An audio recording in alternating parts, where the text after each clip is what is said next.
Ladies and gentlemen, konnichiwa. Thank you so much for this opportunity. So I am not going to slow steam through my presentation. I think I'll save Dr. Stopford's advice for later. Today I want to talk to you about Cyprus, what we're doing as a shipping nation, and also the relations with Japan. So Cyprus may seem as a long way away for most of you, but it's actually the closest, in terms of distance at least, the closest European country to Japan. So in the last couple of years, we've had a lot of positive development in the relationship between Japan and Cyprus. We now have a Japanese embassy in Cyprus, which we're very proud of. We've had it for about a year. And we will be opening our own embassy here in Tokyo in the autumn. And our president will be here for the emperor's enthronement. So we're very much looking forward to that in the next few months.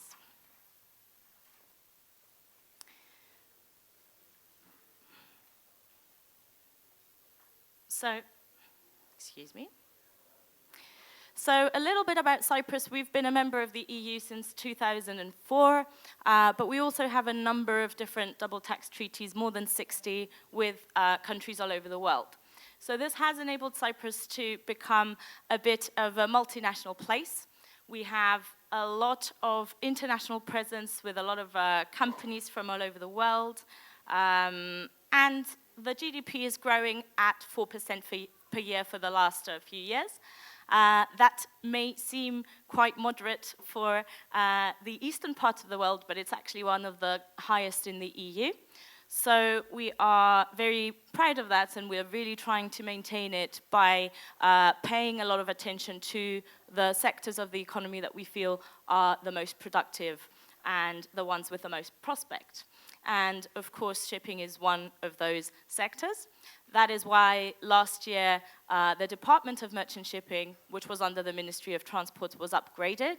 And we now have a shipping deputy ministry, the first deputy ministry ever to have been created in Cyprus. And we report directly to the president to ensure that all the reforms and changes are proactively handled so that we can make the progress that we need to be making.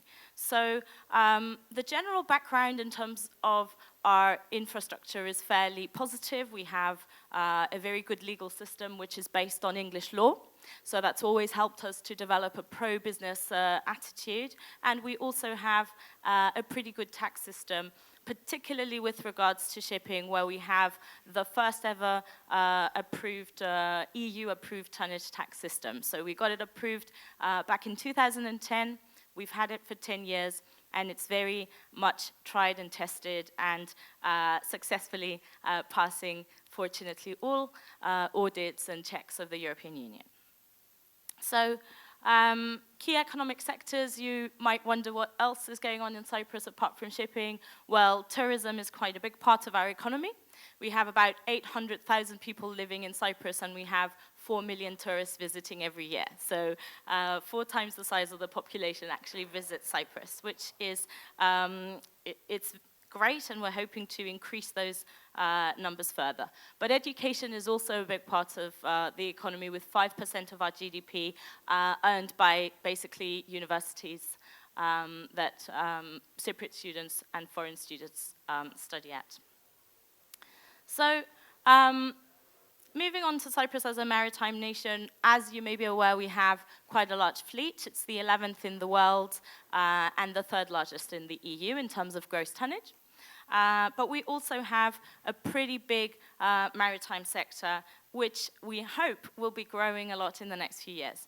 So last year, we had 11% year-on-year growth, which was the largest ever recorded growth. That made us really happy because it shows that what we're doing, hopefully a shipping deputy ministry, is actually working.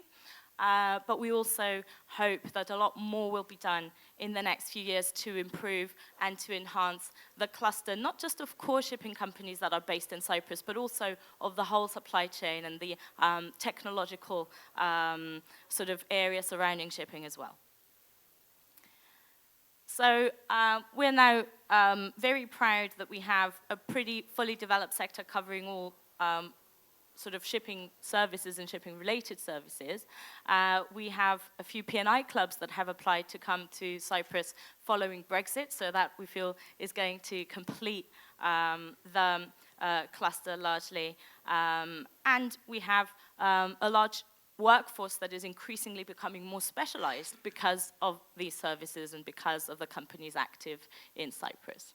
So we estimate actually that there are about 200 companies actually we know that there are 210 companies within our tonnage tax system, but we estimate that there are another 200 companies which operate and supply the industry of the core shipping companies that are in the cluster, in the tonnage tax system.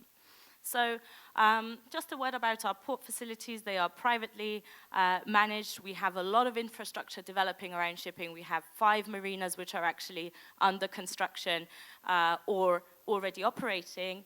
In the heart of the shipping world, which is Limassol, we have a very large marina which is increasingly becoming more popular. So we really plan to sort of increase the substance and presence of shipping and shipping tourism as well, and not just the register. So a little bit about what's going on in the Eastern Mediterranean in terms of the energy space. There's been a couple of interesting developments as far as Cyprus is concerned, which are that we have had some large discoveries in our exclusive economic zone. So at the end of last year, ExxonMobil did a drill which basically discovered the 3rd largest finding in the last 2 years, about 5 to 8 trillion TCF, which is pretty exciting. We also have some other fields that are proven to be commercially utilizable. But this all comes together if it's seen as a whole region within the Eastern Mediterranean, not just a Cyprus in itself, because Egypt, Israel, Lebanon all have important findings as well. So the Eastern Mediterranean region is becoming a bit more important geopolitically than it might have been a few years ago. What we hope to achieve is that all the companies that you see actually on the map are active in Cyprus already, so Eni, Total, ExxonMobil, Shell, Kogas, Noble Energy. And we're hoping that these companies will be servicing the whole region from Cyprus. And this is already happening with certain companies, and including the service industry surrounding the oil majors, like Schlumberger, Halliburton, etc.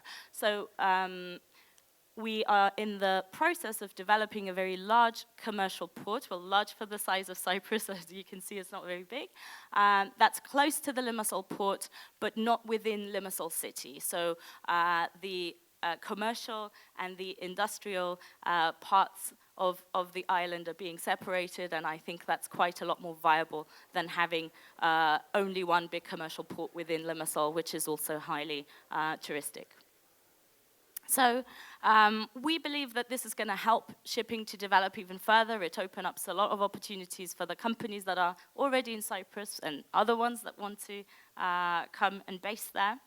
But what we want is to provide an environment of stability. We really believe that stability is the key to success. It's what our clients are telling us, and we want them to feel that what is available now is hopefully only going to improve, and that it's going to be preserved in terms of the incentives, in terms of the tonnage tax, in terms of the skilled personnel. So we have 3 maritime academies which we're pushing very much in order to ensure that people are choosing blue careers, and that we can have a good talent pool to supply the companies with. So first point of contact and 24/7 service are really important for our registry. Also competitive registration costs and procedures. So we're doing a big overhaul, which we hope will be good. We really think it's going to push the registry to go forward. And we're also, of course, maintaining highest standards of safety to ensure that our registry is a quality registry. Leveraging on technology, I think people have spoken about it before. It's such a huge part of what we should be doing in order to cater to our clients in the best possible way. So providing top quality services for us is a priority. And actually, I was really interested to hear the debates before about where the world is going and how the environment is affected by shipping, because providing good services is not just about, registering a vessel or having one-stop service or having quick response to technical problems. Those things are hugely important to us, but what's also important is to listen to what clients want. So one part of it is the incentives. So is the tax system good enough? Should it be preserved the way it is? Should any changes be made? Those are things that we discuss with our clients on a weekly basis in a special consultative committee that we have where they advise us. But also international relations. So what we often forget about countries is that they are, or registries, is that they are not only the service provider, so we have you as our clients, but we also have you as the people we regulate, because we are the regulator. So it's important for us to know what the views of the industry are for two reasons. The first reason is we want to ensure consistent implementation of the regulations that are coming in, and that's not always entirely clear, but we also want to ensure that the policies that are formulated at the EU level and the IMO level are actually the policies that are sustainable in an environmental sense, but also sustainable in a profitable sense, as Dr. Stopford mentioned, because if everyone goes bankrupt, there's no point to international policies and regulations. So those are some of our top priorities, and I think we've covered all of this in what I said previously.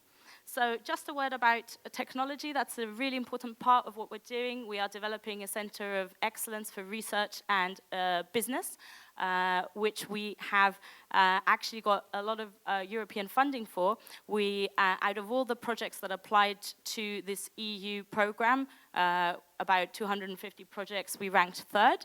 So we're very proud of the results, and we're really hoping to bring technology closer to the shipping industry to develop the maritime solutions, which we believe the industry, and we know the industry really, really needs at the moment.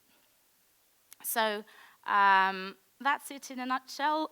This is just a picture of our website. We are consistently adding online applications to ensure ease of doing business and to ensure our clients are properly catered to. And in closing, please do save the date, 6th to 9th October. If you have not been to Cyprus, it's a great opportunity to visit. It's our 30th anniversary of the Maritime Cyprus Conference. It's a conference which hosts more than 1,000 people from all over the world, and we are really hoping to see you there to continue the interesting discussions on all the issues that will be touched upon today. Thank you very much, and best wishes for the rest of the conference.